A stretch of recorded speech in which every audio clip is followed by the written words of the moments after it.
पहले तो सभी देशवासियों को दिवाली की हार्दिक शुभकामना। इस दिवाली पर हमने जो जश्न मनाया है वो जश्न हमें मनाना ही चाहिए। धाम धूम से आतिशबाजी करनी चाहिए और इस आतिशबाजी की गूंज पूरे विश्व में सुनाई देनी चाहिए। और इससे हमें कोई फ़र्क नहीं पड़ता, क्योंकि हमें इस बार तो कहीं दिवाली मनानी है। जैसे कि हमने पहले छोटी दिवाली मनाई, फिर दिवाली मनाई, फिर दीप दिवाली मनाएंगे। इसके बाद हम लोग 22 जनवरी को जब रामलला अपने घर में विराजमान हो गए, तब हम सबसे बड़ी दिवाली मनाएंगे। क्या दोस्तों, आप जानते हो कि इस पूरे विश्व में सबसे बड़े जो धर्म है उनमें से ज़्यादातर वस्ती जिसकी है वो ईसाई धर्म है, और क्रिसमस बड़ी धामधूम से पूरे विश्व में मनाया जाता है। उसी तरह ईद भी पूरे विश्व में मनाई जाती है। तीसरे नंबर पे इस बार दिवाली की रौनक छा रही पूरे विश्व में। कई देशों ने इस बार दिवाली मनाई। ये दिवाली की गूंज जब 112 देश में सुनाई गई। अमेरिका तो मना रहे थे, ब्रिटेन भी मना रहे थे, लेकिन इस बार कई मुस्लिम देशों ने भी दिवाली मनाई। कनाडा में भी दिवाली मनाई गई।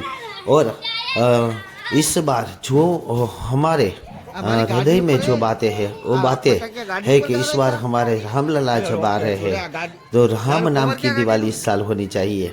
हर सनातनी, चाहे वो देश के कोने में रहता हो, विदेश में रहता हो, उसे अपने घर पर, अपने गांव में, अपने शहर में दिवाली मनानी चाहिए और दिवाली में आतिशबाजी करनी चाहिए। ये लोग जो आ जाते हैं, जब जब हमारे त्यौहार आ जाते हैं, तब ये लोग आ जाते हैं कि दिवाली में फटाखा फोड़ने से प्रदूषण बढ़ता है और पैसे का भी खर्च होता है। लेकिन हम हमारे पैसे खर्च कर रहे हैं प्रदूषण। जब आप और कहीं क्या बहुत कुछ होता है जिनसे प्रदूषण होता है, तो उनसे किसी को कोई आपत्ति नहीं होती। लेकिन जब जब हिंदू धर्म के त्यौहार आते हैं, तो दिवाली आती है तो फटाकों से प्रदूषण होता है, होली आती है तो कलर से प्रदूषण होता है। ऐसे ही हमारे हर धर्म, हम हिंदू धर्म के हर त्यौहार पर कोई ना कोई प्रदूषण फैलाने वाली बात होती है और आर्थिक नुकसान की बात करते हैं। लेकिन हम हिंदू हैं। हिंदू ने इस साल बता दिया कि हिंदू क्या है। हमारा पड़ोसी मुल्क है वो पूरा देखता रह गया, क्योंकि इस साल सिर्फ हमने धनतेरस के दिन पूरे भारतवर्ष में सिर्फ सोने की खरीदी 55,000 करोड़ रुपये की हुई, एक समाचार के अनुसार, और 1,03,000 का जो पूरा कलेक्शन है दिवाली और धनतेरस का हुआ। जबकि हमारे पड़ोसी मुल्क पाकिस्तान ने 3,000 के लिए और 8,000 करोड़ के लिए कई देशों के सामने लोन लेने के लिए पीछे घूम रहे। तो ये है हिंदुस्तान की ताकत। आज पूरे विश्व में हिंदुस्तान का डंका बज रहा है। और इस दिवाली में हमने ऐसे फटाके फोड़े कि ये फटाकों की गूंज पूरे विश्व में सुनाई दी, और इसको ग्लोबल फेस्टिवल के नाम से जाना चाहिए, जानने लगे लोग, क्योंकि एक ग्लोबल फेस्टिवल होना चाहिए। ग्लोबल फेस्टिवल का मतलब होता है कि जिस तरह ईसाई जो क्रिसमस मनाते हैं वो पूरे विश्व में कई देशों में मनाई जाती, 100 से अधिक देशों में मनाई जाती है। इसी तरह ईद भी मनाई जाती है। तो इस दिवाली को हम क्यों पूरे विश्व तक न पहुँचाए। आज गूगल में भी हर किसी ने ये पूरे विश्व से ये सबसे ज़्यादा प्रश्न पूछे कि हिंदुस्तानी जो हिंदू लोग हैं वो दिवाली को इतना महत्व क्यों देते हैं, वो दिवाली क्यों मनाते हैं। तो इसके पीछे कारण क्या है?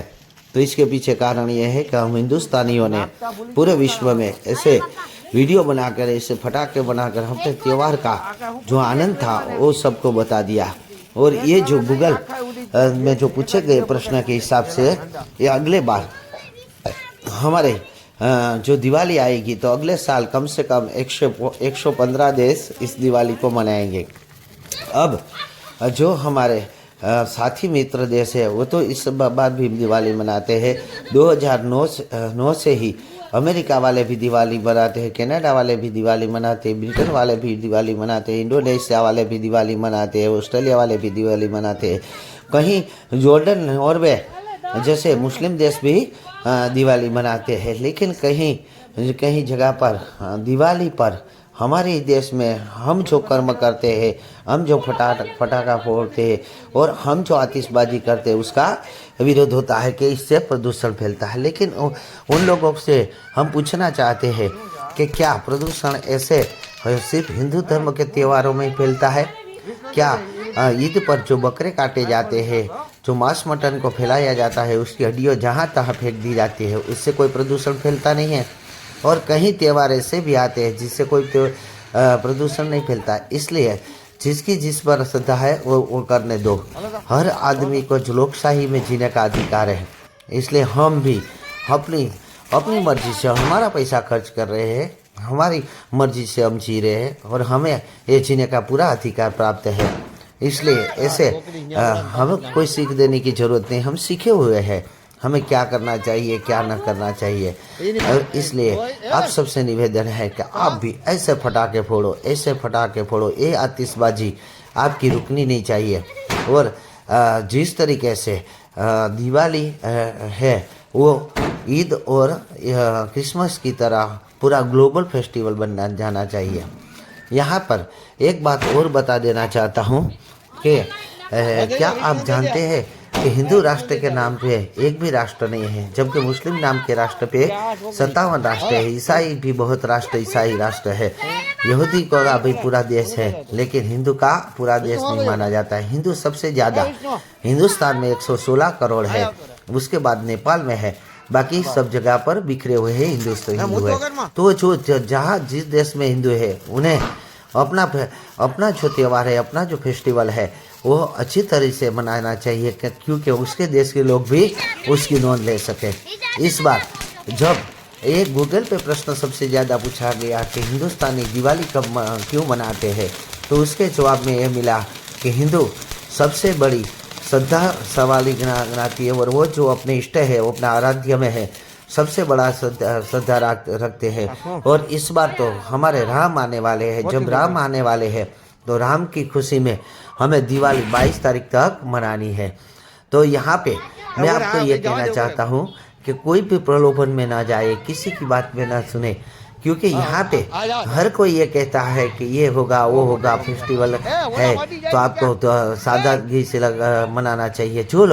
जो फिल्म स्टार है वो आज दिवाली में पटाखे फोड़ने की मना कर रहे हैं, बोल रहे हैं कि इससे प्रदूषण हो रहा है, इससे जो हमारा आर्थिक नुकसान हो रहा है, इससे हमारा मानसिक नुकसान भी हो रहा है, शारीरिक ये नुकसान हो रहा है। लेकिन मैं उनसे पूछना चाहता हूँ कि वही लोग जब अपने कमाई के लिए ये बहुत बुरी चीज़ों की एड लेकर आते हैं, तब तो वो हमें प्रेरित करते हैं, उसको हमें प्रेरणा देते हैं कि आप शराब पियो तो ये शराब पियो, आप सिगरेट पियो तो ये सिगरेट पियो, आप गुटखा खाओ तो ये गुटखा खाओ। तब उन्हें ये नहीं लगता कि गुटखा खाने के से या शराब पीने से या सिगरेट पीने से किसी का नुकसान हो सकता है। लेकिन सिर्फ उन लोगों को जब हमारे त्यौहार आते हैं तो हमारे त्यौहार में ही उन लोगों को कोई ना कोई देश की हानि दिखाई देती है। इन लोगों का त्याग करो, इन लोगों से आप से कोई निस्बत मत रखो, क्योंकि ये लोग हमारी हिंदू संस्कृति को विनाश करने का प्रयास कर रहे हैं। इसलिए हिंदू संस्कृति को आगे बढ़ाने का आप सभी का परम धर्म है। और इस परम धर्म में हमारे आदरणीय प्रधान भी दिवाली मनाते हैं, कहीं हमारे पूरे नेता भी दिवाली मनाते हैं। उस दिवाली मनाने के लिए हमें उत्साह चाहिए और उत्साह हमारे हृदय से जगना चाहिए। और जब हमारे प्रभु राम का मूर्ति प्रतिष्ठा होगी 22 तारीख को होगी, उस दिन भी इतनी आतिशबाजी करने की प्रेरणा ले लो, प्रतिज्ञा ले लो कि उस दिन पूरे विश्व में, इस बार गूगल में पूछा गया प्रश्न, लेकिन पूरे विश्व में एक ही बात बताई जाए कि ये जो धमाके हो रहे हैं वो धमाके क्यों हो रहे हैं। तब यहाँ गूगल से लेकर हर कोई ये जवाब देना चाहिए कि ये भारत में अयोध्या में प्रभु राम जी की मूर्ति प्रतिष्ठा हुई है, इसलिए सबसे बड़ी दिवाली 550 साल के करीब साल के बाद आज हिंदुस्तानियों की आई है। इसलिए इतनी बड़ी धूमधाम से फटाके लोग भारत में फोड़ रहे हैं, आसपास देश विदेश में फोड़ रहे हैं। ये हर हिंदू का कर्तव्य होगा। और मैं आशा रखता हूँ कि इस बार ऐसी दिवाली हम सब मनाएंगे और उसके बाद जब प्रभु का आगमन होगा तब पूरे विश्व तक उसकी गूंज सुनाई देगी। ऐसी हम संदेश पूरे देश को देंगे और अगले बार हमारी दिवाली को ग्लोबल फेस्टिवल में नॉमिनेट किया जाएगा, इसमें कोई दो राय नहीं है। इसलिए हर सनातनियों को, चाहे वो कोई भी कोने में रहते हो, लेकिन उसे दिवाली मनानी चाहिए। इसलिए आप सभी को दिवाली की हार्दिक शुभकामना। आपका नया साल मंगलमय रहे, आपकी सभी शुभ इच्छा पूर्ण हो, ऐसी हार्दिक हृदय से शुभकामना। मैं हूँ डॉक्टर अजय पंड्या। जय महादेव।